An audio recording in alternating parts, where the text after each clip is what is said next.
A picture starts a story of how a neighbor was caught up in a family's magical escapades. This is for entertainment purposes only. This short story is only for people over the age of 18. The thing about the harvest moon Mom said, sounding kind of spacey. is that it makes people way too bold for their own good. And Mom wonders why I don't visit more often. At first, I didn't really think anything of her comment. But as we sat there in her dim living room, looking through these old, heavy photo albums from when she and Dad were first married, the comments started feeling kind of creepy. My mom pulled out one glossy photo from a plastic sleeve, and I could tell right away it was taken way before I was even born. The woman in the picture looked weird, familiar, but weird. Like biologically impossible.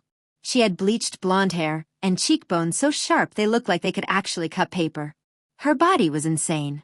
She was lean in a way that didn't seem natural, but she had all this muscle mass that almost looked like she was on steroids. But the most obvious thing was her chest. This blonde had huge, obviously fake breasts, and likely not her first round either. And to top it off, this blonde woman was wearing almost nothing. Her shirt was tastefully in tatters over her enormous globes, and her cut-off jeans were cut so far off there's no way she was wearing anything but a thong underneath. This was Kay. I don't know if you remember her. Mom said, staring off into space. She was our neighbor from when you were little. Oh hell yes. I remember her. She was my first crush. Since Dad died a few years ago, it's basically just been me and my mom digging through old family stuff. Mom wanted me to digitize her photo albums. I was game, which is why we were jogging down memory lane, seeing things I knew nothing about. I always knew my parents were weird. They were super into the occult and did all this magic stuff when I was growing up. Halloween was, and still is, the best time of the year. But while we were looking at that photo, Mom dropped a bomb that changed everything I thought about my childhood. My parents weren't just into mysticism. They were doing sex magic. Not exclusively, I was assured. Mom told me Kay was kind of a jerk with a short temper when Mom and Dad first moved in. She hated the rituals my parents did in the backyard under the harvest moon. Mom claimed that was Kay's problem. Even though there was a big privacy fence, Kay felt like she had the right to complain about it, and that escalated. One night, Kay got pissed and made the mistake of trespassing, storming into Mom and Dad's backyard to yell at the naked couple. Basically, she walked right into a psychic storm. At that exact second, my parents were channeling some spirit that could basically override a person's will. Mom did not elaborate. Mom did say she and Dad were actually trying to brainwash my dad's boss to get him a promotion, but the energy messed up and hit Kay instead. Just like that, Kay lost her free will. She became a psychic slave to my parents, unable to say no to anything they told her to do. She got sucked into their private world of magic and became a permanent part of their sex magic rituals. Mom seemed to have no problem with this, and I didn't ask. I didn't want to know.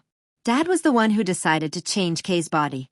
Dad commanded Kay to become this hyper-feminine extreme bodybuilder, which is why she looked like she did in the picture, a muscular statue of impossibility. Then a memory hit me. When I was born and Mom wanted some chance at her life before me, the house needed extra help. Guess who was always there to babysit, or cook, or clean? When I was a kid, I just thought Kay was this super nice, quiet lady from next door, who took care of me. I never wondered why she was so weirdly agreeable to Mom and Dad, or why she moved with this kind of robotic grace. Now that I'm older, the memories feel different. I remember how she'd strip down or wear almost nothing the second she thought I was asleep, moving through the house like a ghost, just doing whatever my parents wanted. Kay's story ended in a way that devastated me, but made her a statistic. When I was an early teenager, she died of carbon monoxide poisoning from a near-broken furnace in her basement.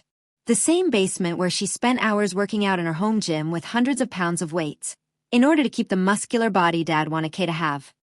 I remember the funeral clearly.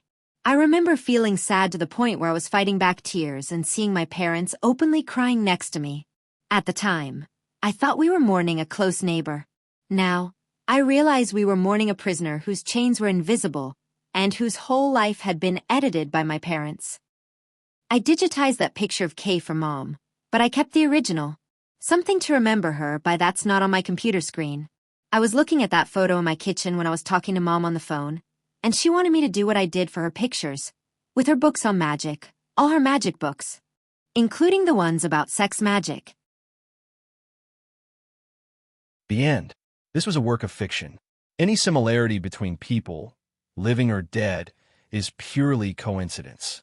This scenario did not, or should not, have happened in real life. Thank you for listening.